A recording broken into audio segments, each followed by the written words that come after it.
নমস্কার, আমি অনিতা। আপনারা দেখছেন শীর্ষ টাইমস। প্রতিদিনের মতো চোখ রাখা যাক আজকের নজর কাড়ার শীর্ষ 10 খবরে। মহালয়া বলতেই চোখের সামনে ভেসে ওঠে ভোরের রেডিওয়ে বীরেন্দ্রকৃষ্ণ ভদ্রের কণ্ঠে মহিষাসুমর্দিনী আর গঙ্গার ঘাটে ঘাটে তর্পণের ভিড়।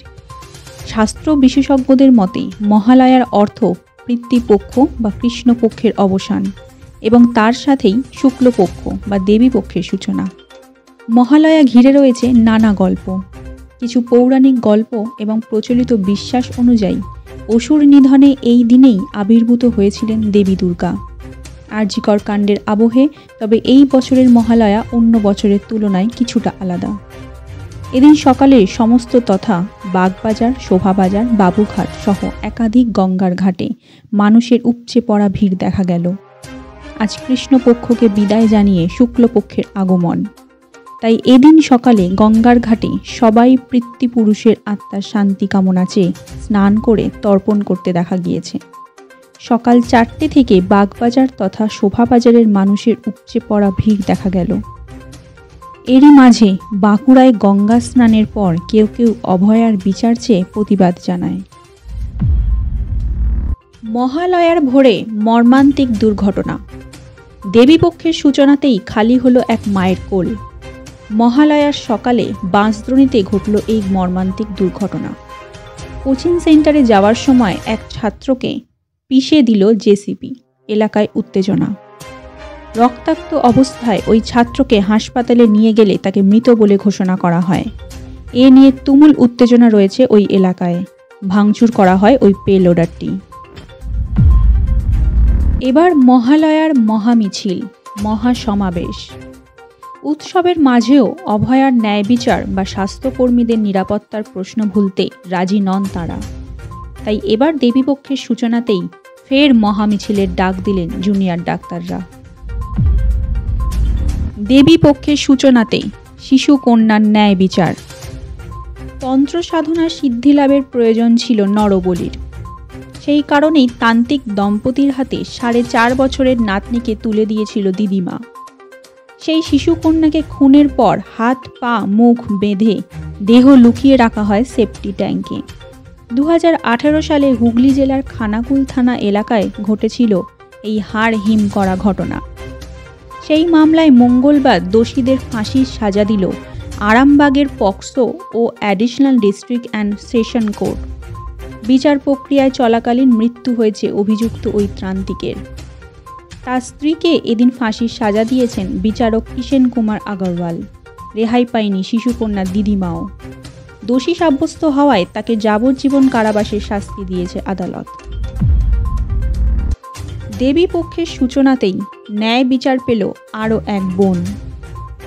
নাবালিকা বোনের সঙ্গে জোর করে শারীরিক সম্পর্ক স্থাপন ঘটনায় অভিযুক্ত দাদাকে 15 বছরের সশ্রম কারাদণ্ডের আদেশ দিল জলপাইগুড়ির পক্সো আদালত। সেই সঙ্গে 50,000 টাকা জরিমানা করা হয়েছে। অনাদায়ে আরও 3 মাসের কারাদণ্ডের নির্দেশ। মঙ্গলবার বিচারক ইন্দুবর ত্রিপাঠী এই নির্দেশ দিয়েছেন। সহকারী সরকারি আইনজীবী দেবাশিস দত্ত জানান, লিগ্যাল সার্ভিস অথরিটিকে 3 লক্ষ টাকা দেওয়ার আদেশ দিয়েছেন বিচারক। এবার দ্বাদশ শ্রেণীর এক ছাত্রীর ছবি বিকৃত করে পর্ন সাইটে আপলোড করার অভিযোগকে কেন্দ্র করে আলিপুরদুয়ার জেলার একটি স্কুলে তীব্র উত্তেজনা ছড়িয়েছে। ওই স্কুলের প্রাক্তন এক পড়ুয়া ছাত্রীটির ছবি বিকৃত করে বলে অভিযোগ। শুধু আপলোড করাই নয়, অভিযুক্ত প্রাক্তন পড়ুয়া আপলোড করা ওই ভিডিও ক্লিপটি সোশ্যাল মিডিয়ায় ভাইরাল করে দেয় বলে অভিযোগ। এই অভিযোগকে কেন্দ্র করে মঙ্গলবার সারা দিন আলিপুরদুয়ারের স্কুলে শিক্ষকদের স্কুল রুমেই তালাবন্দি করে রাখে স্কুল পড়ুয়ারা। এরপর পড়ুয়ারা স্কুলের পাশে থাকা অভিযুক্ত প্রাক্তন পড়ুয়ার বাড়ির সামনে বসে শাস্তির দাবিতে দিনভর বিক্ষোভ দেখায়। এই ঘটনাকে কেন্দ্র করে এলাকায় তীব্র উত্তেজনা ছড়িয়ে পড়ে। খবর পেয়ে পুলিশ গিয়ে পড়ুয়াদের বুঝিয়ে স্কুলের তালা খুলে শিক্ষকদের মুক্ত করে। এরপর সন্ধ্যার দিকে ছাত্রীর পরিবারের পক্ষ থেকে অভিযুক্ত ছাত্রীর বিরুদ্ধে ওই সাইবার অপরাধের জন্য লিখিত অভিযোগ দায়ের করা হয়। লিখিত অভিযোগ পেয়ে পুলিশ অভিযুক্ত পড়ুয়াকে আটক করে। দিল্লি পুলিশের হাতে গ্রেফতার সোনাম ওয়াংচুক। লাদাখের পূর্ণ রাজ্যের মর্যাদা সহ পরিবেশ বাঁচানোর দাবিতে তিনি লেহ থেকে দিল্লি পর্যন্ত পদযাত্রা করছিলেন। মধ্যরাতে তাকে দিল্লি সীমান্ত থেকে আটক করা হয়। Hi Ravi, are you hungry? Don't worry. Buffet's with you. We are presenting you a Buffet Soul Time on Time. In Buffet's food app you can select over 300 restaurants. You can choose your favorite food and add them to cart. Buffet's food app provides you easy and convenient paying options. Your order is placed now. So, you can wait little, your food is being prepared by restaurant. Your food is now ready for the delivery. Buffet's fast delivery, you can track the live position of the delivery order. Enjoy your food. You rate us and download our app from Google Play Store. পুজোর আগে পূর্ব রেলের শিয়ালদা ডিভিশনের যাত্রীদের জন্য এবার সুখবর।